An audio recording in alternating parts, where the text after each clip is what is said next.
PCPD mainframe. I know Michael's in custody. I figured you'd be here. I want to help. Yeah, there's nothing we can do at this point. All went south.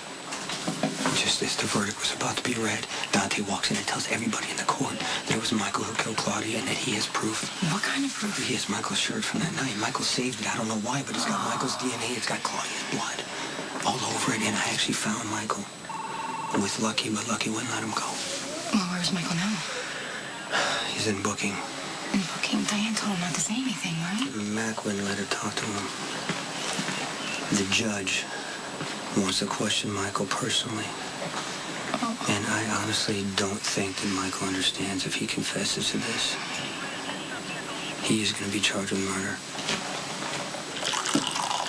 You asked to meet with me, Judge Carroll? I understand you're the detective that arrested Michael Corinthos III. I served a subpoena on orders from the police commissioner. And you did not place the young man under arrest? I was unaware that you had issued a warrant. Did you read him his rights under Miranda? I had no reason to, sir. That means anything the young Mr. Corinthos may have told you is inadmissible in court. I'm sure you know more about that than I do, sir.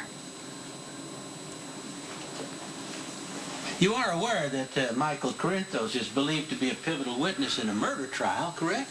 Yes, sir. Did you consider asking him any questions about the murder? I was just serving a subpoena. Dante Falconer is your partner, is that correct? Yes, sir. And you know Michael told Detective Falconeri that he killed Claudia Corinthos? Yes, sir.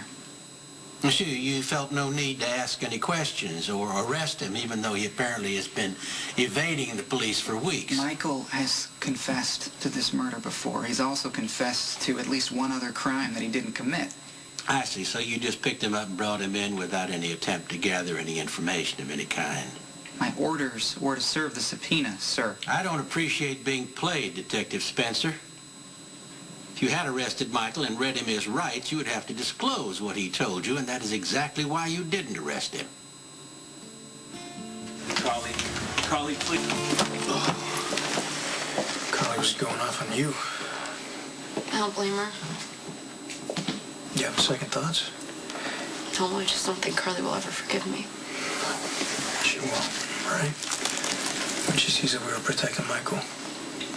I don't trust in the system the way that you do, but I trust you, and I do believe that we're doing the right thing for Michael, even though it looks like a betrayal.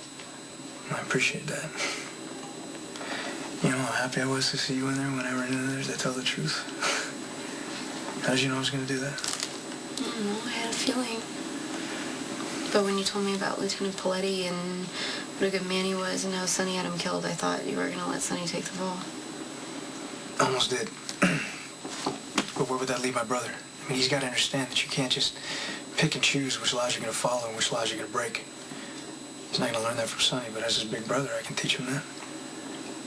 You think Michael will have to spend time in jail for this? I don't know, maybe a night or two. That'll be it, just until the judge gets a sentence. But, I mean, it's obvious that he killed Claudia to protect his mother and his baby sister. He's got no other priors. He'll get suspended sentence, community service counseling. And then he'll get a chance to start his life over again. Dante! Ronnie, what are you doing here? Ronnie said you told the judge that Michael killed Claudia. Why would you do that? Why would you give up our brother? Do you have any ties to Michael Corinthos III? He's my cousin on my father's side. Did it occur to you to recuse yourself from this matter? I did, but Commissioner Scorpio asked me to find Michael. Why would the commissioner choose you? I've known Michael his entire life. We both grew up in Port Charles. I'm familiar with any number of places he could hide. Did you find Michael in one of those places? Yes, sir. Did you notify PCPD soon after? I did not. If you had, you would have known I issued a warrant, which would have obligated you to arrest Michael and read him his rights instead of circumventing the very system you claim to uphold. My main concern was bringing Michael in without incident. Do you consider him to be dangerous? No, not at all. Look, Michael can be impulsive. Sometimes it's difficult for him to understand the consequences of his behavior. Never known a young man to be violent.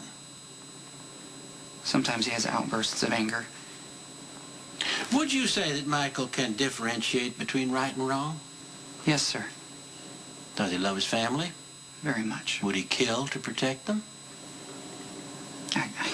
I can't speak for Michael, sir. But I have seen what he's gone through because of his father. He's been kidnapped on more than one occasion. He's been exposed to all kinds of violence over an extended period of time. He's had to hide from his father's enemies. He's been shuffled in and out of the country his entire life. And as you know, Michael was shot in the head when a hit on his father went wrong. He lost a year of his life in a coma. You seem to care for him very much. I have no reason not to, sir. Michael's my cousin. And we're not close. We don't spend that much time together, but of course I care for him. And on the surface, it might look like he's had a pretty easy life. He's always had plenty of money. He grew up being driven around in limos, surrounded by bodyguards. But Michael has suffered more in his short life than almost anyone I know. And if anyone deserves mercy from this court, it's him. Okay, look, I know this is confusing, and you have every right to be angry with me for telling the judge that Michael killed Claudia. Michael was just trying to protect Mom and Jocelyn. Why are you trying to get him in trouble?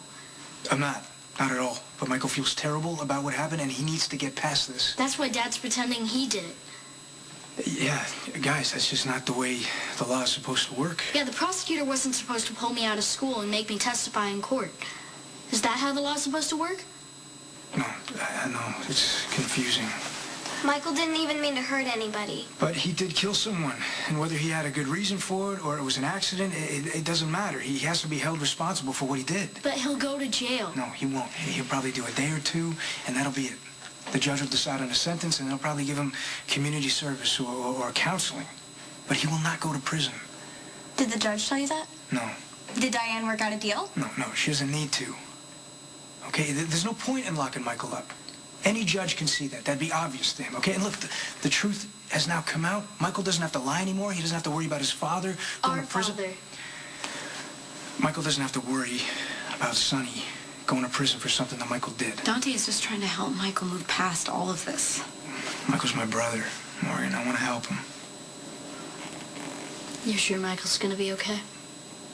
Yes, you can trust me on this. Wait, Michael doesn't even trust you. And sorry, but he doesn't even like you that much. And to be quite honest, you don't seem to like him either. Okay, it's a little more complicated than that, Molly. I need a straight answer. Michael, That's right. he wants to help him like he helped Christina when she was in the hospital. This situation is entirely different. The point is that you can trust Dante, and a suspended sentence is fair. The judge is going to find a counselor who's going to help him. But given that there is no deal on the table, there's still a chance that Michael could end up in prison. Don't say that. Dante is doing what's best for Michael. Right now, he could use some family support. Okay. Look, as long as you promise Michael's gonna be okay. I promise I will do everything I can. What are